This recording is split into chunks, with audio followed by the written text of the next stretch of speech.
Thank you very much, President Macron. And Melania and I are thrilled to join you and Mrs. Macron. This is a wonderful national celebration, and we look very much forward to it. It'll be spectacular. Tomorrow, Bastille Day. We're honored to be here in your beautiful country, and it certainly is a beautiful country, with its proud history and its magnificent people, and thank you for the tour of some of the most incredible buildings anywhere in the world. That was a very beautiful thing to see. Thank you. When the French people rose up and stormed the Bastille, it changed the course of human history. Our two nations are forever joined together by the spirit of revolution and the fight for freedom. France is America's first and oldest ally. A lot of people don't know that. Ever since General Lafayette joined the American fight for independence, our fates and fortunes have been tied unequivocally together. It was a long time ago, but we are together. And I think together perhaps more so than ever. The relationship is very good. This visit also commemorates another milestone. 1 century ago, the United States entered World War I. And when the President called me, he had mentioned that fact 100 years ago, and that was, I said, Mr. President, I will be there. That's a big, important date, 100 years. We remember the tens of thousands of Americans who gave their lives in that valiant and very difficult struggle. We also pay tribute to the heroic deeds of the French troops whose courage at the Battle of Marne and countless other battles will never be forgotten by us. More than 1 million French soldiers laid down their lives in defense of liberty. Their sacrifice is an eternal tribute to France and to freedom. French and American patriots have fought together, bled together, and died together in the fight for our countries and our civilizations. Today we face new threats from rogue regimes like North Korea, Iran, and Syria, and the governments that finance and support them. We also face grave threats from terrorist organizations that wage war on innocent lives. Tomorrow will mark 1 year since a joyous Bastille Day celebration in Nice turned into a massacre. We all remember that, how horrible that was.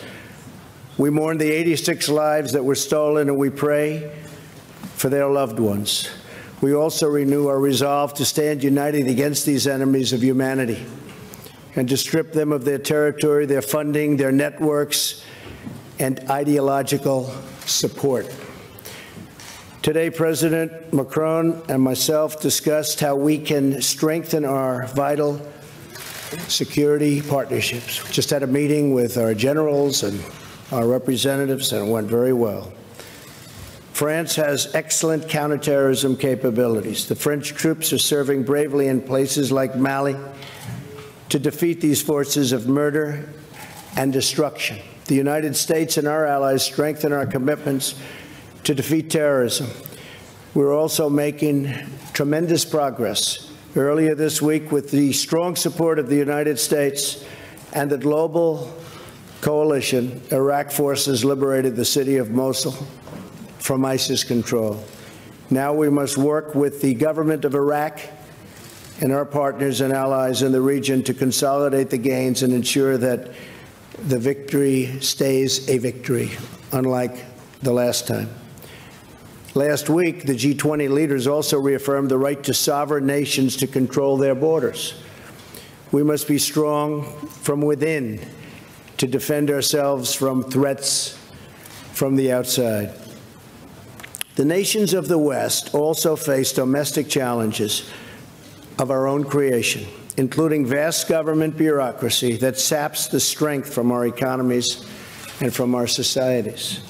For this reason, I applaud President Macron on his courageous call for that less bureaucracy.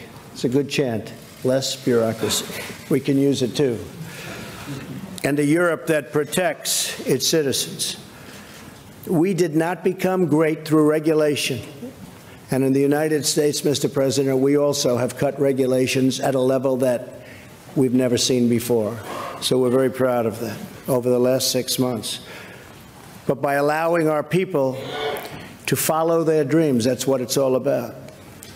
To achieve these dreams, however, we must also confront unfair trade practices that hurt our workers and pursue trade deals that are reciprocal and fair.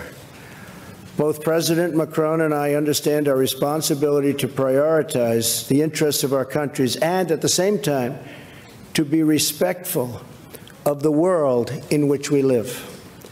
We live in a very complex world. We have to respect it. The United States remains committed to being a leader in environmental protection while we advance energy security and economic growth. The friendship between our two nations and ourselves, I might add, is unbreakable. Our occasional disagreements are nothing compared to the immortal bonds of culture, destiny, and liberty that unite us, so strongly unite us also. As long as we have pride in who we are, where we've come from, how we got here, and what we've achieved as free and democratic nations, then there is nothing we cannot accomplish together. France helped us secure our independence. A lot of people forget. In the American Revolution, thousands of French soldiers fought alongside American troops so that, as Lafayette said, liberty would have a country. Ever since then, courageous heroes from both nations have fought for the same noble values and the same righteous cause. Tomorrow, the French tricolor will once again wave proudly alongside the American stars and stripes. Our brave soldiers will march side by side, and we will all be inspired to protect and cherish the birthright of freedom that our ancestors won for us with their sweat and with their blood. President Macron, thank you for inviting Melania and myself to this historic celebration. And to you and your spectacular country, may God bless France, and may God bless America. Thank you very much. Thank you. Thank you, Mr. President. Thank you. Très bien. Nous allons prendre